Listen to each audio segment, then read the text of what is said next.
Hello बच्चों, कैसे हैं आप। मैं Amit Kumar Garg, chemistry mentor Quest Pix के इस प्लेटफॉर्म पे आपका स्वागत करता हूं। आज मैं आपको जो निट के पैटर्न पे जो लिमिटिंग रिएजेंट के ऊपर क्वेश्चन आते हैं, तो जब भी ये पेपर में आए तो आपको कैसे पहचानना है, किस तरीके से इसको सोल्व करना है, जल्दी उसके ऊपर टिप्स देने वाला हूँ। तो देखिए बच्चों, लिमिटिंग रिएजेंट होता क्या है।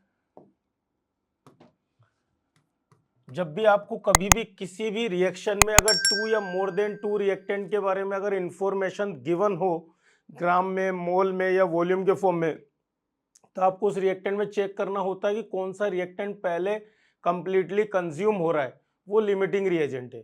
तो the reactant which is completely consume in during the reaction is called limiting reagent. और जब दो या दो से ज्यादा रिएक्टेंट की इंफॉर्मेशन में से कोई एक रिएक्टेंट पहले कंप्लीट हो रहा है तो वो लिमिटिंग रिएजेंट है, बाकी के रिएक्टेंट क्या है, एक्सेस रिएजेंट। और लिमिटिंग रिएजेंट के बेस पर ही हम प्रोडक्ट को डिसाइड करते हैं कि प्रोडक्ट कितना फॉर्म होगा। तो हम एक कंसेप्ट, एक एग्जांपल से इसको समझते हैं। तो देखिए, जैसे मैंने आपको रिएक्शन दे रखा है बच्चों, N2 plus 3H2 gives 2NH3,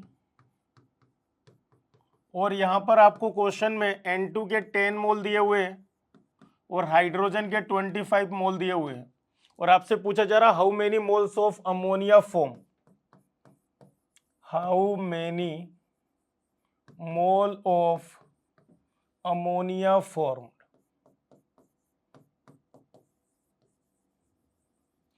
तो कैसे करना है, देखिए, जब भी दो रिएक्टेंट या मोर देन टू रिएक्टेंट और उनके बारे में इंफॉर्मेशन अगर गिवन है तो हमें लिमिटिंग रिएजेंट का कंसेप्ट लगाना है। पहला काम है रिएक्शन को लिखना और बैलेंस करना। तो मैंने देखा N2 का मोल 1 है, H2 का मोल 3 है, NH3 का मोल कितना है, 2। चेक किया, रिएक्शन बैलेंस है।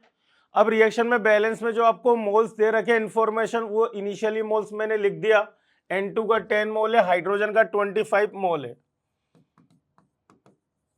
अब आपको क्या करना है कि इसमें कौन सा रिएक्टेंट पहले कंप्लीटली कंज्यूम हो रहा है, अगर ये डिसाइड करना है तो इसके मोल में कोफिशिएंट से क्या कर दीजिए, डिवाइड। मोल में कोफिशिएंट से डिवाइड कर दीजिए। तो इसके मोल है 10, इसका कोफिशिएंट है 1, और इसके मोल है 25, इसका कोफिशिएंट है 3। जो भी आपको ग्राम में दे रखा उसको भी मोल बना लीजिए, वॉल्यूम दे रखा उसको भी मोल के फॉर्म में कंपेयर करिए, और रिएक्शन लिखने के बाद उसको बैलेंस करने के बाद जो भी मोल है उसमें उसके कोफिशिएंट से डिवाइड कर दिया। मोल अपॉन कोफिशिएंट अगर करते हैं आप तो चेक करें कौन सा वैल्यू छोटा आ रहा है। तो 10/1 10 और 25/3 यानी कि लगभग 8.33 मोल। इन दोनों मोल्स में छोटी वैल्यू कौन सी है, 8.33 मोल। मीन्स हाइड्रोजन क्या हो गया, लिमिटिंग रिएजेंट। हाइड्रोजन आपका क्या हो गया, लिमिटिंग रिएजेंट, और नाइट्रोजन आपका हो गया एक्सेस रिएजेंट। तो जब भी दो रिएक्टेंट या दो से ज्यादा रिएक्टेंट के बारे में इंफॉर्मेशन अगर गिवन है तो पहले आप चेक करेंगे लिमिटिंग रिएजेंट। अब प्रोडक्ट अगर आपको पता करना है तो इसका कोफिशिएंट कितना है, 2। ये पर कोफिशिएंट के लिए हमारे मोल आ गए 25/3। तो इसमें आप 2 से मल्टीप्लाई कर देंगे तो आपको अमोनिया का पता लग जाएगा, 25/3 इंटू 2 यानी कि 50/3 मोल अमोनिया। तो ये हमने अमोनिया के मोल डिसाइड कर लिए कि हमारे कितने मोल फॉर्म हो रहे हैं। अगर हमसे ग्राम में पूछा जाता है तो आप ग्राम में कन्वर्ट कर लीजिए इसके मॉलिक्यूलर मास से मल्टीप्लाई करके। अब नाइट्रोजन अगर पता करना है कि कितना लेफ्ट रहा तो एक्सेस रिएजेंट लेफ्ट। तो ये यहां पर जो आपको नाइट्रोजन का 10/1 मोल है, इसमें आप 25/3 को माइनस कर दें और ये आ जाएगा 5/3 मोल नाइट्रोजन लेफ्ट। ये डिसाइड हो गया आपका। तो जब कभी भी बेटा किसी भी पेपर में अगर आप पेपर देने जा रहे हैं और उसमें अगर लिमिटिंग रिएजेंट का क्वेश्चन है, तो जब भी टू या मोर देन टू रिएक्टेंट के बारे में इंफॉर्मेशन गिवन है तो वो आपको क्वेश्चन में बोलेगा नहीं, बट आप चेक कर लीजिए उसमें कौन सा लिमिटिंग रिएजेंट है। और लिमिटिंग रिएजेंट कैसे चेक करना है, मोल में कोफिशिएंट से डिवाइड कीजिएगा। एक और एग्जांपल हम देख लेते हैं यहाँ पर। जैसे मैंने आपको ये रिएक्टेंट दे रखा है A+2B+3C प्रोडक्ट 4D5E। यहां पर मैंने इसके मोल्स दे रखे हैं 2, इसके मोल्स 3 और इसके मोल्स 6, और मैं आपसे पूछ रहा हूं डी के कितने मोल बनेंगे।